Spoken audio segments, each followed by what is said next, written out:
ایک پہلو ایسا ہے جس کے حوالے سے حضور کی عظمت ہماری سمجھ میں آئے گی۔ حضور ایک انسان کی حیثیت سے کیا تھے، ایک باپ کی حیثیت سے آپ کا کیا طرز عمل تھا۔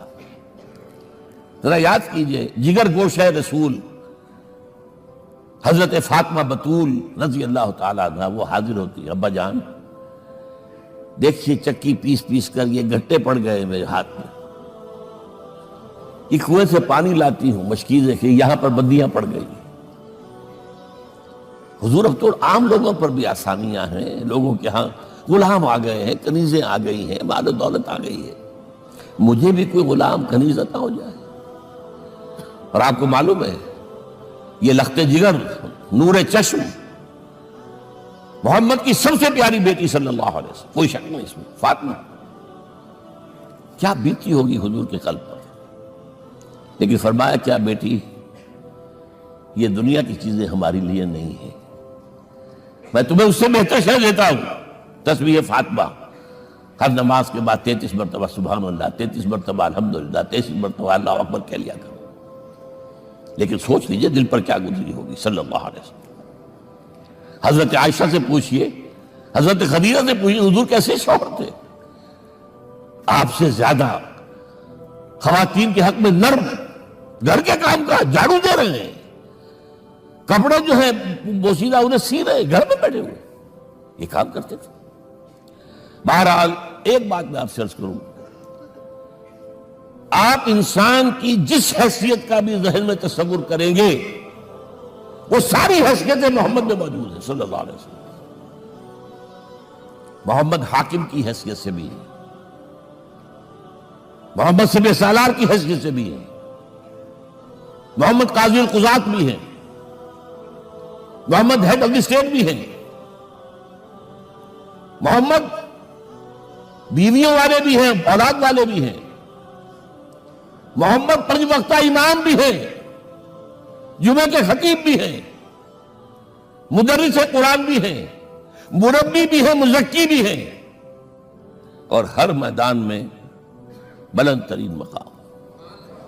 کوئی ایسی جامع شخصیت ملے گی؟ ہمارے ہاں تو حال یہ ہے کہ جو خطیب صاحب ہوتے ہیں وہ 5 وقتہ نماز کیسے پڑھا سکتے ہیں، ان کا تو اونچا مقام ہے۔ 5 وقتہ نماز کے لیے تو علیحدہ چاہیے امام آپ کو، اور وہاں بھی ایک امام سینئر ہوگا وہ عشاء مغرب اور فجر پڑھائے گا، ایک جونیئر ہوگا بیچارہ وہ جو خاموش نماز ہے وہ پڑھائے گا۔ 5 وقتہ نماز پڑھا رہے ہیں محمد صلی اللہ علیہ وسلم، اور خطیب بھی وہی ہے، مربی بھی وہی ہے، مزکی بھی وہی ہے۔ ہمارے ہاں جو لوگ تزکیہ نفس کے میدان میں ہیں وہ پھر جماعت کبھی نہیں کراتے، کبھی نہیں دیکھا ہوگا آپ نے کسی صاحب کو کراتے ہوئے۔ یہ جامعیت کیوں ہے؟ جامعیت کبریٰ۔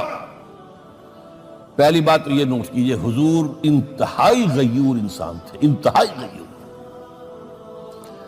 یہ کہا جاتا ہے کہ اگر حضور گھوڑے اس میں سوار ہوتے تھے اونٹ پر اور آپ کا کوڑا نیچے گر گیا تو آپ یہ کسی سے نہیں کہتے تھے کہ ذرا یہ میرا کوڑا مجھے پکڑا دینا، یہ بھی گوارا نہیں تھا۔ آپ اونٹ بٹھا کر نیچے اتر کر اپنا کوڑا خود اٹھاتے تھے۔ کسی سے اپنے ذاتی کام کے لیے کوئی مدد مانگنا امکان ہی نہیں۔ بلکہ ایک واقعہ تو وہ ہے جب بھی میں تذکرہ کرتا ہوں میری آنکھوں میں آنسو آ جاتے ہیں۔ یہ ہجرت کے وقت کا واقعہ ہے۔ آپ کو معلوم ہے حضور نے تمام مسلمانوں کو مکے سے جانے کی اجازت دی، چلے جاؤ مدینے، چلے جاؤ مدینے، آپ خود تھے موجود، اس لیے کہ رسول اپنے مقام کو نہیں چھوڑ سکتا وداؤٹ ایکسپریس پرمیشن فرام اللہ سبحانہ و تعالی۔ اب حضرت ابوبکر پوچھ رہے ہیں حضور اجازت آ گئی؟ نہیں آئی، آ گئی نہیں آئی، دن گزر رہے ہیں۔ حضرت عائشہ کی روایت ہے کہ ایک روز ہم نے دیکھا دوپہر کے وقت آ رہے ہیں حضور، کپڑے سے اپنا سر جو ہے ڈھانپا ہوا ہے۔ عرب میں دوپہر کے وقت وزٹ کرنا جو ہے یہ ان کے خلاف دستور ہے، ان کی تہذیب کے خلاف ہے، یہ قیلولے کا وقت ہوتا ہے۔ تو حیران ہوئے، آتے ہی فرمایا ابوبکر ہجرت کی اجازت ہو گئی۔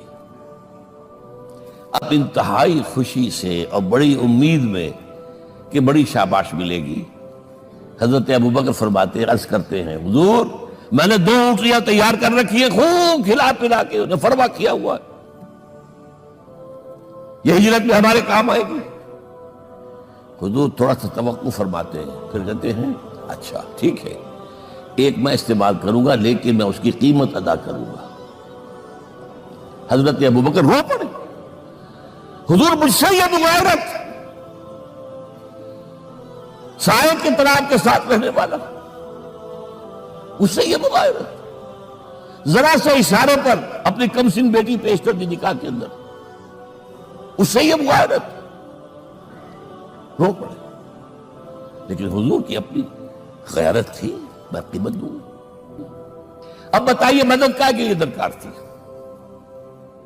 مدد تھی ان کے مشن کے لیے۔ مشن دو حصوں میں تھا، اس کو جانیے، آج کچھ علمی باتیں آ رہی ہیں۔ حضور کے مشن کے دو حصے، ایک ابتدائی جو تمام انبیاء اور رسول کا تھا، ایک تکمیلی جو صرف محمد کا صلی اللہ علیہ وسلم۔ ابتدائی کیا ہے؟ اللہ کی طرف دعوت، تبلیغ۔ جو دعوت قبول کر لے ان کے لیے بشارت، بشیر کہ تمہارے لیے آخرت میں جنت ہے، نعمتیں ہیں۔ رد کر دے ان کے لیے نذیر، خبردار کرنے والے، جہنم کے لیے تیاری کر لو۔ داعی اللہ، اللہ کی طرف بلانے والے، سراجا منیرہ، روشنی کے چراغ۔ یہ حیثیتیں مشترک ہے تمام انبیاء کرام۔ تمام انبیاء بشیر بھی تھے، نذیر بھی تھے، داعی بھی تھے، سراج منیر بھی تھے، اگرچہ ان تمام حیثیتوں میں بھی حضور کا سب سے اونچا مقام علیحدہ نمایاں ہے، لیکن حیثیتیں بنیادی طور پر مشترک ہے۔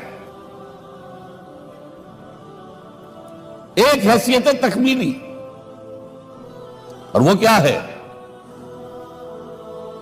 اے نبی، جو دین آپ کو دیا گیا ہے صرف تبلیغ نہیں، صرف تعلیم نہیں، اس کو قائم کر کے دکھاؤ نظام زندگی کی حیثیت سے۔ 3 مرتبہ قرآن میں یہ الفاظ حضور کے لیے آئے ہیں، هو الذی ارسل رسولہ بالہدی ودین الحق لیظہرہ علی الدین کلہ۔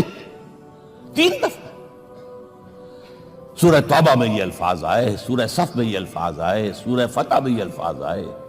وہی اللہ جس نے بھیجا ہے اپنے رسول کو صلی اللہ علیہ وسلم، الہدا، قرآن حکیم، ہدایت کاملہ، اور نمبر 2 دین حق۔